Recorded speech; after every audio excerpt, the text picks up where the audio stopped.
Hello. Hello. Hello. धनिया, क्या आप सुन रहे हैं? अचानक फोन की घंटी बजी और दिल की धड़कनें तेज हो गईं। सर, ये हैप्पी होम के रूम से कॉल आया है, किसी ने फुसफुसाते हुए कहा। कॉल लेने वाला थोड़ा घबराया हुआ लगता था, जैसे इस कॉल के पीछे कोई अनजानी कहानी छिपी हो। आपसे बात करना चाहते हैं, हैप्पी होम के सर। लेकिन किसका फोन था, कोई ठीक से नहीं जानता था। ठीक है, मैं देखता हूँ, मैंने कहा, पर भीतर एक अजीब सा डर और उत्सुकता का मिश्रण घुल गया। फोन उठाते ही सामने से आवाज आई, गहरी, ठंडी और गंभीर। हैप्पी होम के सर, मुझे क्यों पता लगाना है कि ये कॉल किसने किया? मैं हड़बड़ाया नहीं, लेकिन दिल में सवाल उठने लगे। सामने वाला आदमी बहुत शांत था, पर उसकी आवाज में जो भाव थे, वे किसी अनकहे दर्द और छुपे हुए राज की तरह महसूस हो रहे थे। जो कुछ भी हुआ, मैं श्योर करना चाहता हूँ कि मेरी माला, उसने कुछ पल रुककर कहा। कोई भी देखकर यही कहेगा कि शायद मेरी माला दोषी है, पर मैं मानने को तैयार नहीं।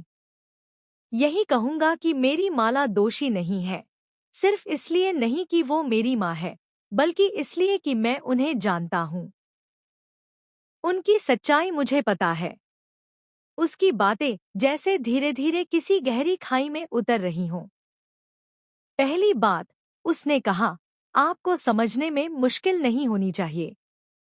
मतलब, उसके शब्दों में छुपा सच और दर्द महसूस किया जा सकता था।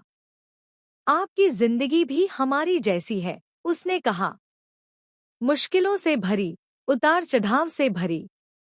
मेरी तरह, आपने भी इतनी मेहनत की है, यहाँ तक पहुँचने के लिए।